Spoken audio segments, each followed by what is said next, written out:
Seed People is about some seed people. Hey, who would have guessed?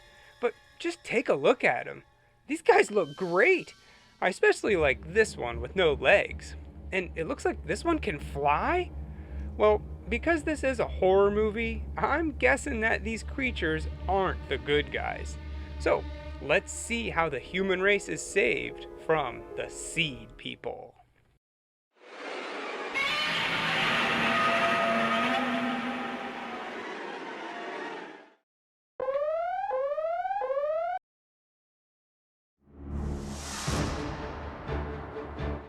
It opens up with a guy coming into a hospital with a head injury. It turns out that this guy's name is Tom Baines, and he's the one who just saved the small town of Comet Valley from the alien Seed People. How did he do it? Are there any left? Well, that's what this FBI agent is here to find out. So, like any good story, we start at the beginning. Okay, just start from the beginning and tell me everything you remember happening from the time you got to Comet Valley. Tom is coming back to his hometown to give a lecture on meteorites. He is a geologist, by the way. It turns out that the only way in or out of this small town is via a bridge that's currently being worked on, and he's the last one to enter.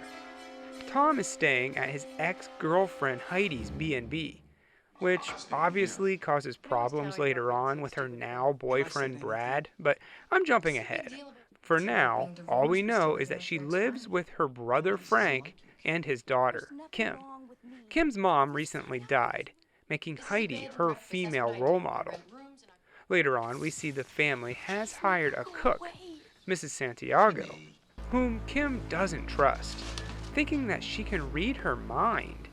They all think Kim is nuts, but I'm not so sure. Now Frank goes to some orchard to look around, and it seems like there's a new tree that grew in the middle of the field. He pokes it with a stick and gets shot with some white goo and encases him like a cocoon, which turns him into our legless monster. Okay, it's cheesy looking, nothing like the cover, but I like it. The next day, Tom goes into a cave with another guy, and we learn how the town Comet Valley got its name. A comet fell in the valley. Real original, guys. But we can see that this all happened a long time ago, with the event preserved on the walls as a cave painting. We cut over to Kim for a little bit, who's bound and determined to prove that Mrs. Santiago is up to no good. She plans on catching her in the act on tape, but she's attacked by this rolling seed person, which is actually Mrs. Santiago's true form. Tom hears all the screaming and goes to investigate, so Heidi explains that Kim thinks Mrs. Santiago is possessed, but they still don't believe her. The Exorcist? I don't know. Now we jump back to the orchard where we see two more guys, and what do? Poke the tree. Man, can't people just say, "Oh, hey, look at that tree," and leave it alone? Why do we always have to be poking things? Well, this time, instead of being jizzed on, this guy is covered with a bunch of balls. Oh, come on, these jokes are too easy. It's finally time for Tom's big speech about meteorites, and it looks pretty boring. I mean, space is cool, and so are meteorites, but this lecture seems like a good place to get caught up on some sleep.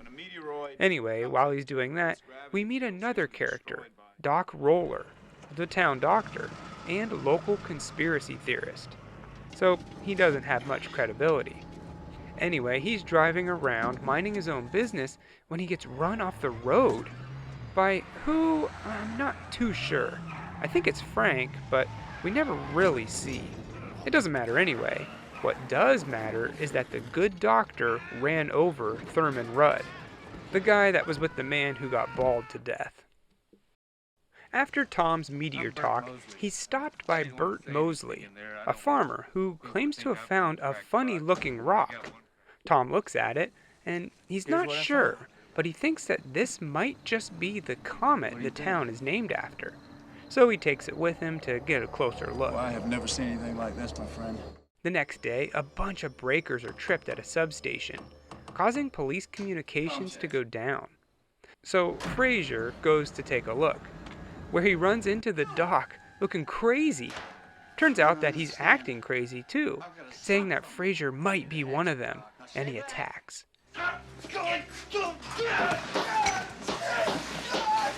Then, a real seed person comes rolling in and takes out Frazier. But I don't know what to do with those tossed salads and scrambled eggs. They're calling again.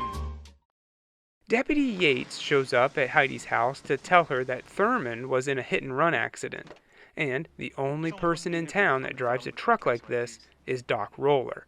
So, a manhunt ensues.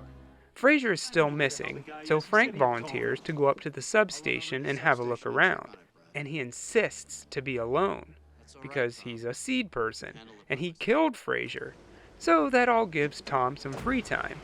He goes to his room only to see Santiago's true form for just a second. He freaks out, falls over an end table. Then, when Santiago comes out of his room as a normal-looking person, I guess he's like, "Oops, I thought I saw a monster, but I guess it was just you." Tom goes to the doctor's house, but no one's home. Instead, he finds a lab set up with a bunch of UV lights. He also sees that the meteorite that Bert found isn't the only one. The doctor has been doing experiments on one of his own. After finding his notes, he runs back to Heidi and tells her the news. He explains that the sample he took off his meteorite wasn't minerals like he thought, but testa. Nope. Chuck Testa. What's testa? Apparently, it covers a seed.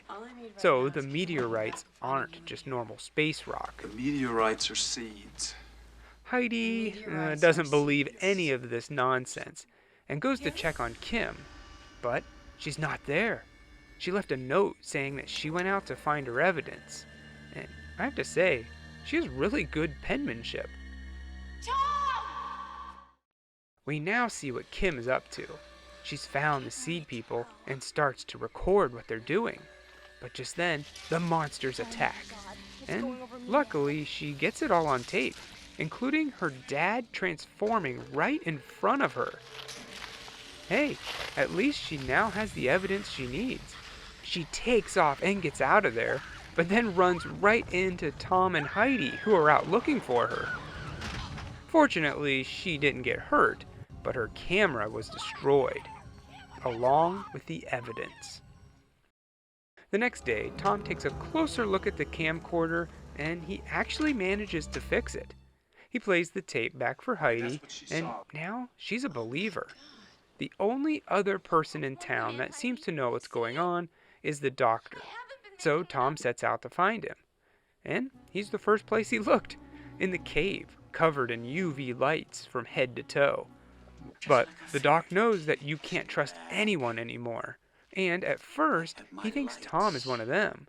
But eventually, he's able to convince him that he's a human and that they should work together to bring down the alien plant menace. We are being chased by seeds which were sown on the winds of the universe.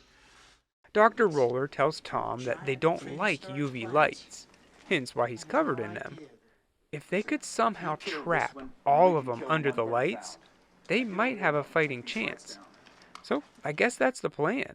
And they're gonna need all the help they can get. Unfortunately, their friends are already under the sea people's mind control. That's not good. Back at the doc's lab, they're trying to get some UV lights when Heidi and Brad attack. In their struggle, the two end up in the light, and, like moths to a flame, they can't look away. Eventually, this breaks the mind control, and they're back to normal. Good to know. Tom and the doc track down where all the seed people are, and it looks like they found a cone, which would contain hundreds of seeds. Uh-oh. The good news is that there's only one road out of here, and it passes right by the substation. So Heidi and Brad act like they're still under the aliens' control and drive a truck full of seeds right into a bunch of UV lights. All the workers go to save the seeds and are caught under the lights. And just like Doc Brown, Doc Roller fries himself to save the day. Santiago is still alive, and she jumps in the truck to save her babies, while Tom is chopping them to bits. They fight for a little bit, the whole time making me wonder who's driving this thing. Tom lights a flare, and, as you would expect, the truck runs off the road, Tom jumping off at the last second, hitting his head, thus why he was taken to the hospital in the first place.